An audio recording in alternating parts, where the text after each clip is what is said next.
Welcome to our program on Kardec Radio. Hello, dear friends. Good evening and welcome to another study of the Divine Laws.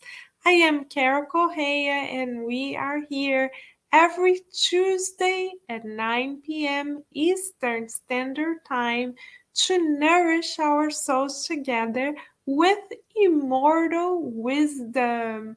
So, we thank you for the gift of your presence, beloved friends. Welcome, and we hope that you can feel the loving embrace of the mentors who have prepared these therapeutic moments for us.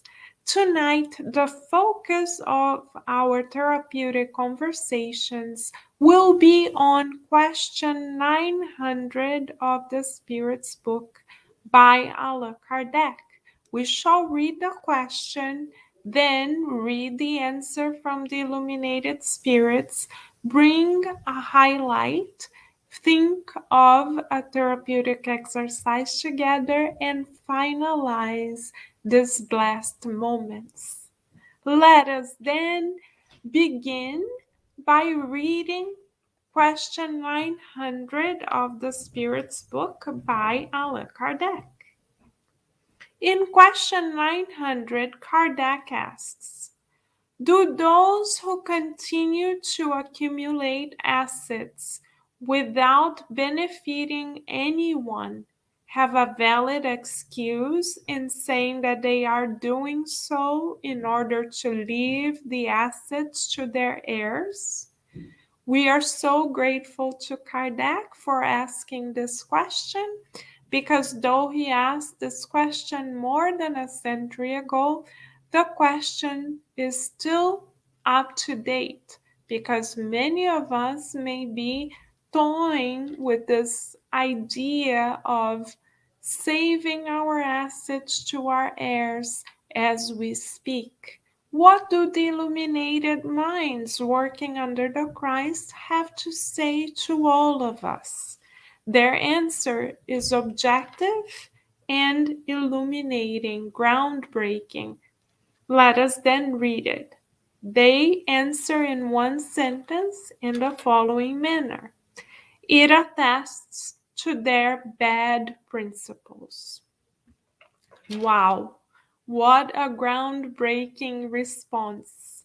They show us, the illuminated spirits, that attachment to material goods or assets is not the ultimate goal of our souls and spirits. How many of us, incarnated and even discarnate spirits, dream of particular material goals and have our lives driven around them? How many of us may think about the fact that we may need plastic surgery? How many of us spend time every day looking on the Amazon suggestions thinking, if we have that dress, or if we have that new watch, or the new brand, well-known brand purse or wallet, we are going to be recognized.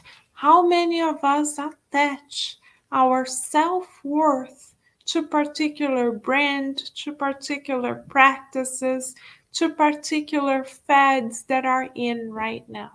Oh, but Carol, does that mean that we cannot take care of ourselves? Of course we can, dear friends.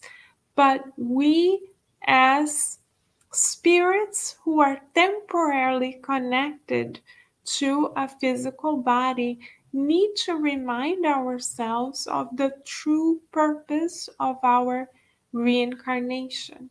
The true purpose of our incarnation is to serve God through reaching out to others.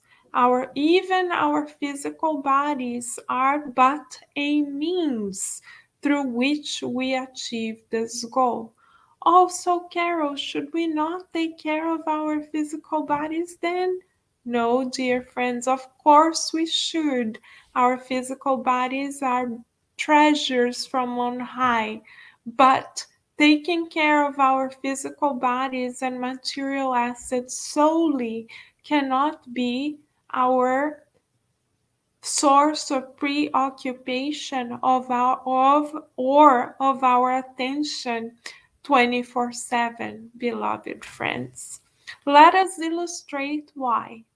In the book Action and Reaction by André Luiz through the mediumship of Chico Xavier, we see the true case of Antônio Olímpio, who was so attached to his material assets that the thought of sharing them with his brother, or his brothers rather, upon the discarnation of their father was too overwhelming, unfathomable for him. So what did he do? He plotted the killing of his brothers. What happened next? This is a true account. This is not a Netflix series. This is a true account as reported by André Luiz. What happened next? Antonio Olímpio succeeded. His brothers discarnated, and he spent his whole physical existence running away from guilt. Upon discarnation, his brothers were right there waiting for him. And even after his discarnation, his brothers are still around his home, Antonio Olimpio's home, inspiring his son to be as materialistic as Antonio Olimpio was. Now the spirits are mentally hypnotizing Antonio Olimpio's son, Luis, in order for him to stay trapped in the mental loop, in the belief, in the illusion that he needs to accumulate more and more assets. His mental fixation on the need of accumulating more assets is so grave that even though he has material resources, he does not share it, not even with his family members. So Luis, Antonio Olimpio's son, has become a prisoner of his own material illusions. So, reflection question for us: are we so attached to our material assets, which are a concession from God, that we cannot share, that we cannot put them to good use? Are we so attached to our identity, to our physical body, to a particular style of clothing, to a particular position, that we feel as though we are less if we don't have them? If that is the case, if we do an inner evaluation and come to realize that we still believe that if we don't have X, Y, and Z materialistic assets, we are not worthwhile, then we need to revisit our priorities together, dear friends, because God, through Spiritism, invites us to come to realize that money, material resources, are blessings through which we can become more useful. So if we have material resources that allow for us, for instance, to not be concerned with our survival, then we have more time to share the good news with others. Yes, indeed. Then we have more time to think of those who temporarily are homeless, so we can reach out to them. So we have more time to make phone calls, to send text messages to others, giving them messages of hope. Yes. Our financial or material comforts of any sort are not just for ourselves. They are they are concessions so that we can be of good use to others. So therapeutic exercise for us, dear friends. Can we do an inventory, a divine inventory of the many gifts we receive from God daily? And by the same token, in parallel, can we write down how we are going to share these divine assets with others? For instance, the asset of time. Do we devote at least a minute a day to thinking of others? This is how we share the asset of time, multiply the asset of time. How about the asset, the wealth of intelligence and knowledge that we have? Are we misers in this sense, thinking that what we know, the wisdom that has been granted to us, only belongs to us and no one else? Are we willing to share? How about our very own material resources?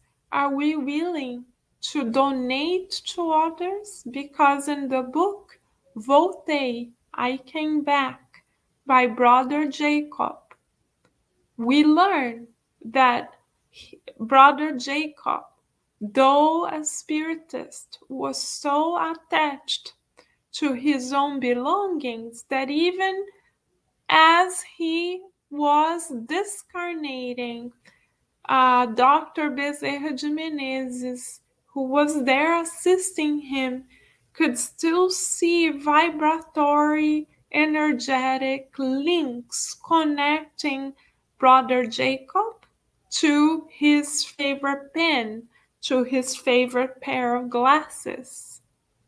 So, dear friends, if we would like to feel lighter and more serene, let us practice sharing of our material resources.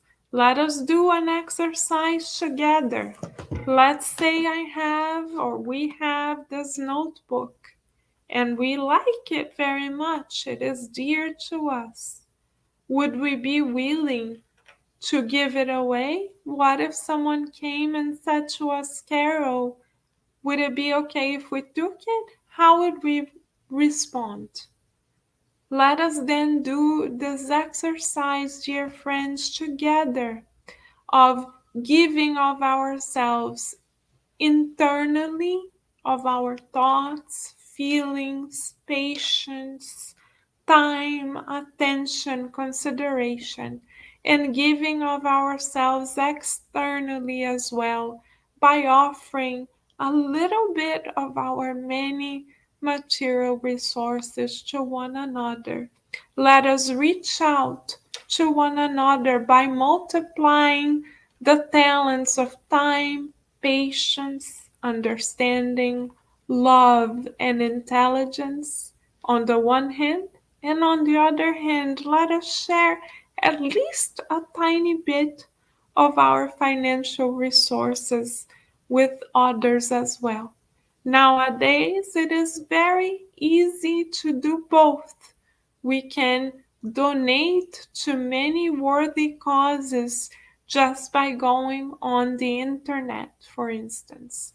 And we can donate of ourselves through a phone call, through a text message, through the use of social media constructively, through praying on behalf of those who work with us, through praying for those who live in our home, through thinking the good of a particular person within our circle. We could, within the next 24 hours, dear friends, pick one particular person in our network to visualize their good, to seek the good in them, to send them all of our best intentions, thoughts, and feelings. And we do not need to say a word, because doing the good is good in and of itself, shall we? So we have a beautiful therapeutic proposal to strengthen ourselves by giving of the much that we have received. After all, this is why we reincarnated, so that we could be multipliers of the good. What a beautiful proposal from the on high, beloved friends. Let us then go forth and multiply the many beautiful talents given to us. And it is with this beautiful proposal in mind that we thank God, Master Jesus, and the mentors for educating us for immortality. And we wish you many beautiful blessings, already thinking and looking forward to our next study together. Bye for now, dear friends.